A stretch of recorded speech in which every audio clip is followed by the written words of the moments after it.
मैंने देखा है कि यहाँ ज़्यादातर लोग शिव की भक्ति करते हैं, पर मैं अमेरिका के साउथ मिसिसिपी से आई हूँ और योग मेरे लिए नया है।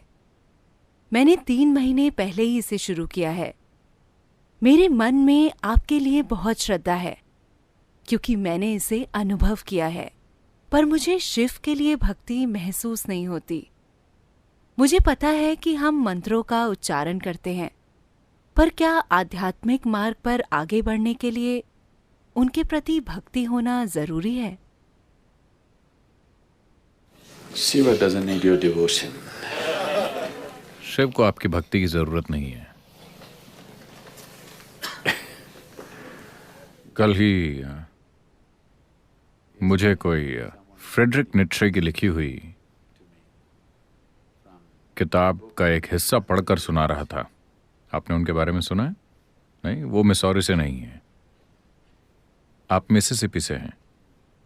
माफ कीजिए, वो मिसिसिपी से नहीं है, जर्मनी से है।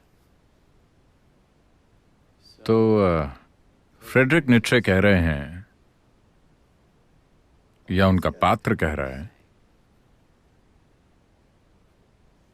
सूरज उगने का आनंद सिर्फ इसलिए ले पाता है क्योंकि प्रकाश को ग्रहण करने के लिए इतने सारे लोग मौजूद हैं। यह जर्मन बकवास है।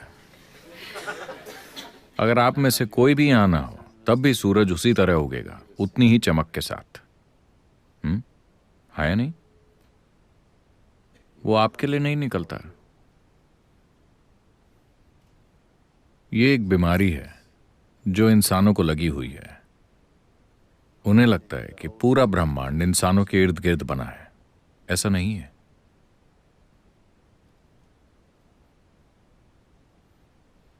यहां जो है वो इंसान नहीं है।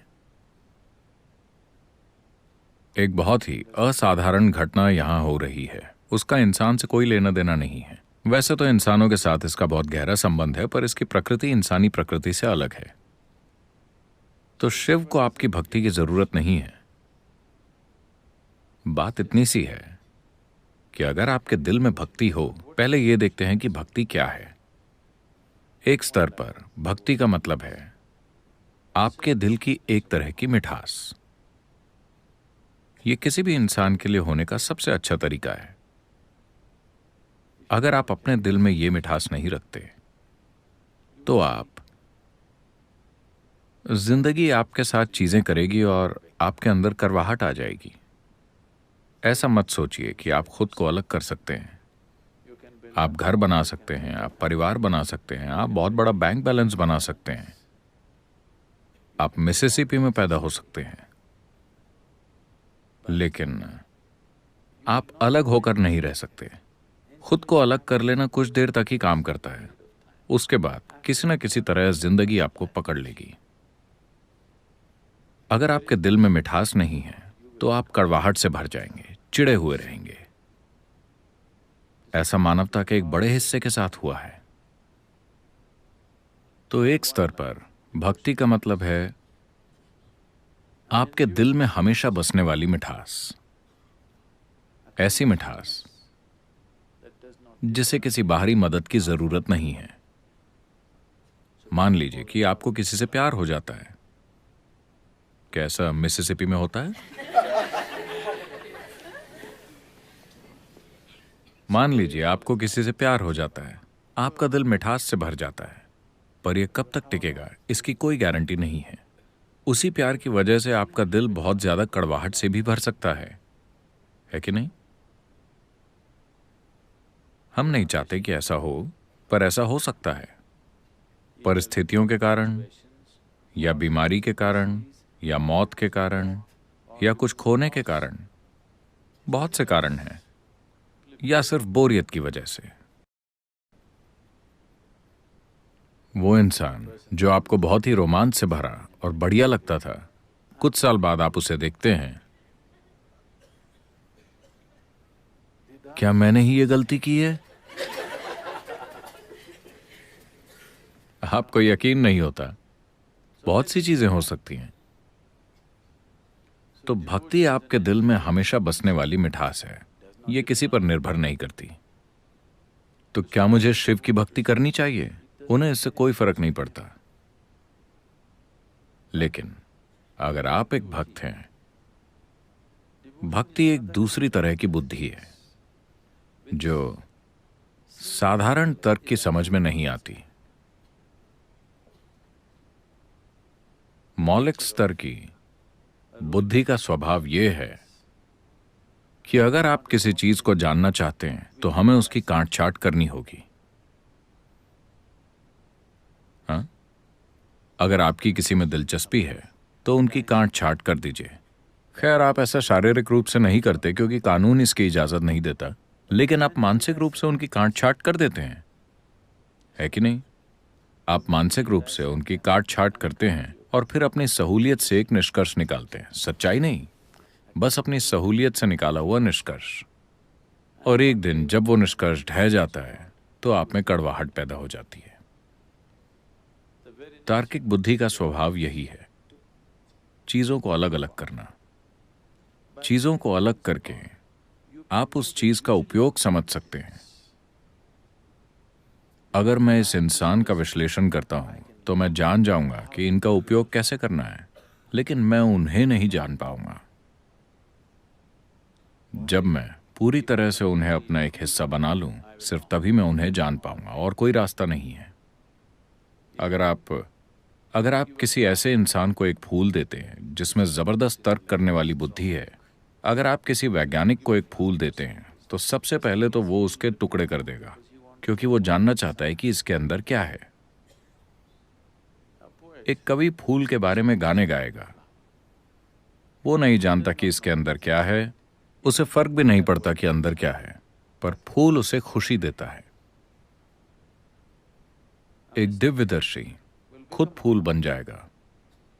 अगर वो फूल को देखता है तो वो खुद फूल बन जाएगा, क्योंकि उसके लिए वो एक छोटा सा फूल जो घास में खिल रहा है, जो आसानी से नजर भी नहीं आ रहा, वहां पर भी ईश्वर का हाथ काम कर रहा है ना? उतना ही सक्रिय है जितना कि यहां हमारे अंदर है, कम सक्रिय नहीं है। अगर आप घास के एक तिनके को भी ध्यान से देखें तो आप देखेंगे कि उसे बहुत ध्यान देकर बनाया है। इसे बहुत ही ज्यादा ध्यान देकर बनाया है। इसे ऐसे ही नहीं बना दिया गया, अरे घास का तिनका ही तो है। इसे ऐसे नहीं बनाया गया। जिसने भी इसे बनाया है बहुत ज्यादा ध्यान देकर बनाया है। So, a devotee is a different dimension of intelligence. तो एक भक्त बुद्धि का एक अलग ही आयाम है। वो ऐसी चीजें देखेगा जो कोई भी नहीं देख सकता, क्योंकि भक्ति का मतलब है कि आप खुद से आजाद हैं। आपके और अंतिम वास्तविकता के बीच सिर्फ एक ही बाधा है, वो आप खुद हैं।